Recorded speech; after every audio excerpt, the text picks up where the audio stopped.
Now, burnout doesn't just show up, it's designed. Yep, you heard me. The way you're working might actually be setting you up to fail. Have you ever felt like you're doing everything you're supposed to? You're grinding, hustling, checking all the boxes, but somehow you're still completely wiped out? Like, no matter how hard you try, it's never enough. That's burnout, and here's the kicker. It's not your fault. It's not because you're lazy or unorganized or need to work harder. It's because of 5 sneaky forces I call the 5 C's of burnout. Stick with me because once you know what these are, you'll start to see exactly why you're so drained and, more importantly, what to do about it. And no, this isn't going to be some generic take a bubble bath advice. Let's talk about what's really going on here. And if we're new to each other, I'm Tara, a leadership coach and consultant specializing in burnout prevention, recovery, and work-life balance.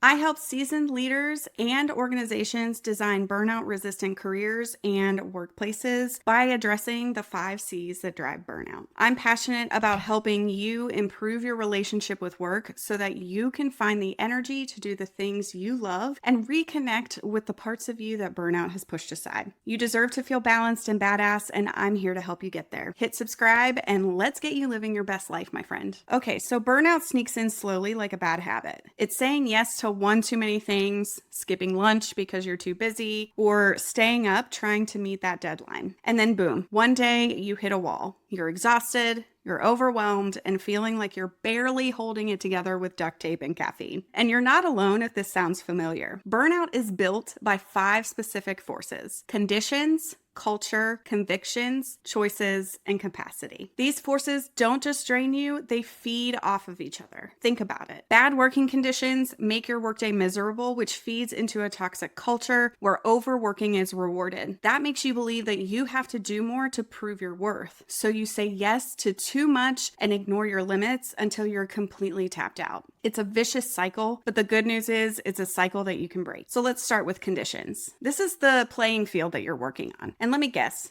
it feels rigged, right? Like you're running on a treadmill that keeps speeding up. Maybe you've got too much on your plate, or you're expected to work miracles without the resources to make it happen. Here's what happens when conditions are off. You're constantly in reactive mode, putting out fires and just trying to survive the day. You're running from task to task, deadline to deadline, with no time to breathe, plan, or even figure out what's actually important. It's draining and no one can keep that up. And let's not forget how this impacts your focus and productivity. When you're in survival mode, it is hard to be creative or strategic. Instead of solving problems, you're stuck managing crises, and the stress compounds every time something new gets thrown at you. So what can you do? Start by paying attention to what's really making the work harder than it needs to be. Maybe it's unclear priorities or constant interruptions, or maybe it's a lack of tools or people dropping things on your plate at the last minute. Whatever it is, name it, because once you see it, you can then start to address it. One thing that helps me is to start tracking these issues for a week. Make a note every time something interrupts your workflow or derails your focus. Patterns will start to emerge. Maybe it's a coworker who always interrupts, or meetings that should have been emails. But once you spot those patterns, you can start pushing back.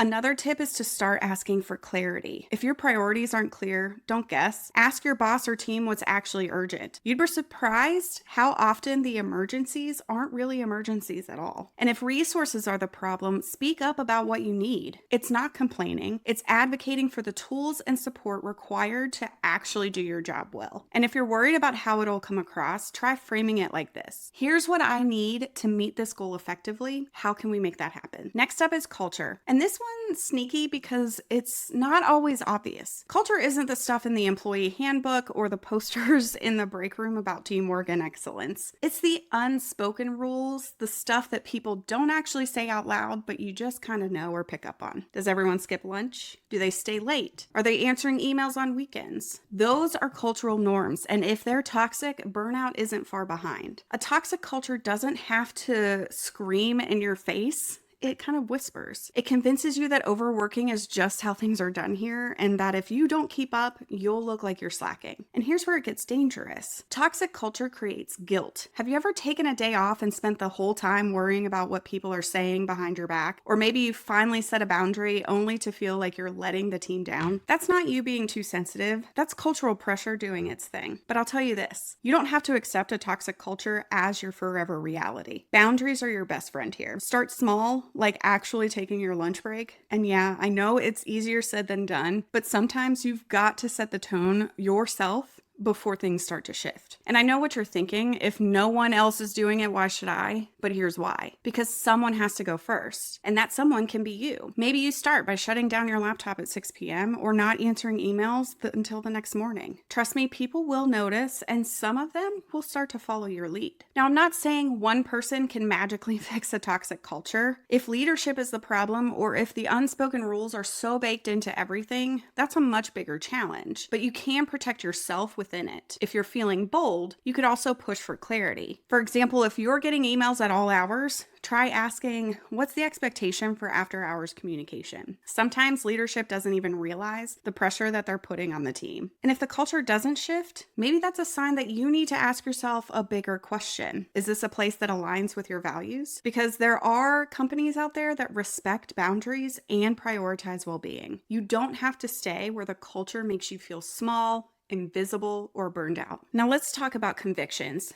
which is just a fancy way of saying the beliefs that you have about work, success, and honestly yourself. This one's personal because it's not about what's happening around you, it's about what's happening in you. Do you feel like you have to be perfect all the time? Like every email needs to be flawless and every project has to go above and beyond? Or maybe you think saying no makes you look lazy or unreliable. And here's a big one. Do you believe that your entire worth is tied to your job title? Like if your work isn't stellar, does that mean you're not stellar? Let me tell you right now, those beliefs, they're lying to you. But the thing about convictions is that they're sneaky. They've probably been around for so long that they feel like facts instead of what they really are. Stories that you've been telling yourself. And I get it. These beliefs usually come from somewhere, like being praised for overachieving when you were young or feeling like you always had to prove yourself. But those beliefs don't just drive you to work hard, they actually drive you straight into burnout. And here's what that looks like. You're afraid to set boundaries because you think it makes you selfish. You overcommit because you don't want anyone to think that you can't handle it. And even when you're completely tapped out, you keep going because what if they think I'm not good enough? Is this hitting home? It's time to start calling yourself out. The next time you hear that little voice in your head saying you can't take a break or they'll think you're slacking, stop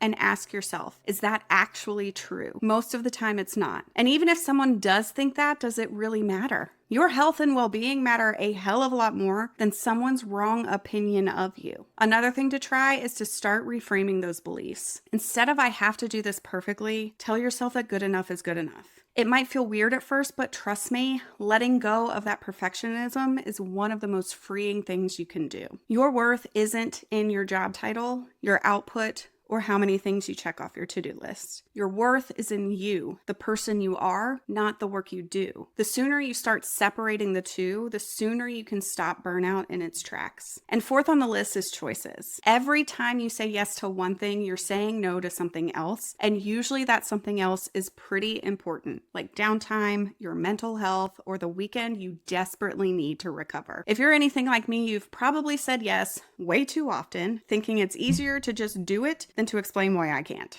And maybe it is easier in the moment, but in the long run, all those yeses pile up and take a toll. You end up with a packed calendar, zero energy, and no time for the things that actually matter to you. Every choice you make is shaping your experience. So saying yes to every meeting, project, or favor might seem like you're being helpful, but over time, it's a recipe for burnout. You're constantly giving and giving and giving until there's nothing left. But how do you stop? Well, start by recognizing that your time and energy are finite. You don't have unlimited bandwidth, and every yes you give takes a little more of it. The next time someone asks you to take on something extra, pause, and I mean really pause, and don't just automatically say yes out of habit or guilt. Ask yourself if it's worth your time and energy. Does it align with your priorities right now? What are you giving up to say yes to this? Because saying yes to one more project could mean saying no to your workout, your family dinner, or even just the 30 minutes that you needed to decompress. And if saying no feels impossible, you can try framing it as a trade-off. Something like, I'd love to help, but I'm at capacity right now. If this is urgent, we can talk about what I can take off my plate to make room for it. It's respectful, it's honest, and it keeps the responsibility for managing your workload from falling entirely on you. Look, I know it's hard, especially if you're used to being the go-to person. But when you start making intentional choices about how you spend your time and energy, you're not just protecting yourself from burnout, you're also showing others how much you value your time. Finally, let's talk about capacity. This one's simple. You're not a machine. You have limits. And the more you ignore those limits, when you keep pushing even though your tank is empty, burnout stops being a possibility and becomes a guarantee. Are you waking up exhausted even after a full night's sleep? Does every little thing feel overwhelming? Like even answering an email is too much. That's your capacity waving a giant red flag at you, begging you to pay attention. Here's the thing about capacity. It's not just about physical energy. It's mental, emotional, and even social. And once you've stretched yourself too thin across all those areas, there's no magical reserve tank to save you. That's why protecting your energy isn't indulgent, it's essential. Think about how you treat your phone battery if it were stuck at 10%. You wouldn't waste it on unnecessary apps, right? You'd plug it in as soon as you could, and your energy is basically the same way. If you're constantly operating on low battery mode, you're eventually going to shut down. So what can you do?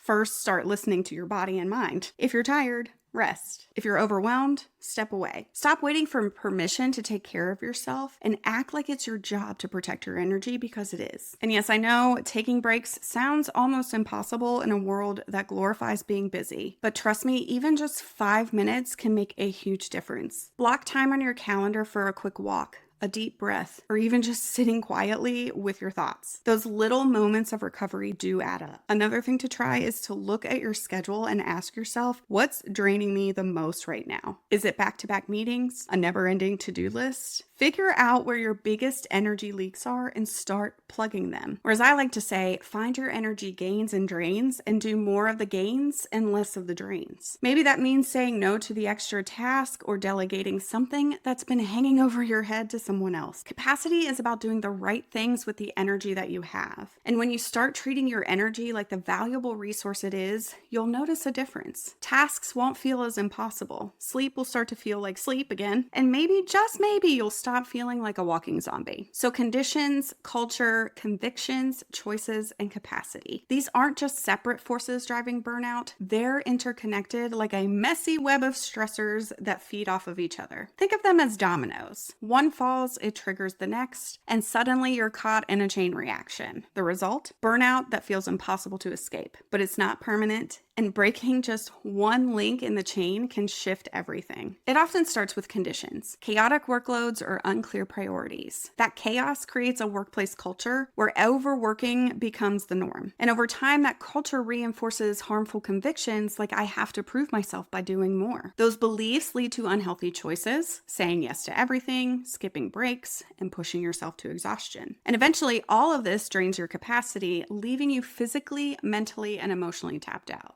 And here's the thing, you don't have to fix all 5 C's at once. Start with the one that's hitting you the hardest. Maybe it's setting a boundary in a toxic culture, like not answering emails after hours. Or maybe it's challenging a harmful belief, like thinking that your worth is tied to your job. Even just one small step, taking a break, saying no, or asking for clarity can interrupt the cycle and give you space to recover. And if you're ready to take control of your career and say goodbye to burnout, check out my burnout-resistant career design playbook. It's packed with tools to help you identify these forces in your life and actually do something about them. The pre-order is actually open right now, and trust me, this is something that you don't want to miss. Be sure to hit that like button, subscribe for more, and share this with someone who might need a little help kicking burnout to the curb. Thanks for hanging out with me today, and I'll see you in the next video. Stay balanced, stay badass, and make good choices.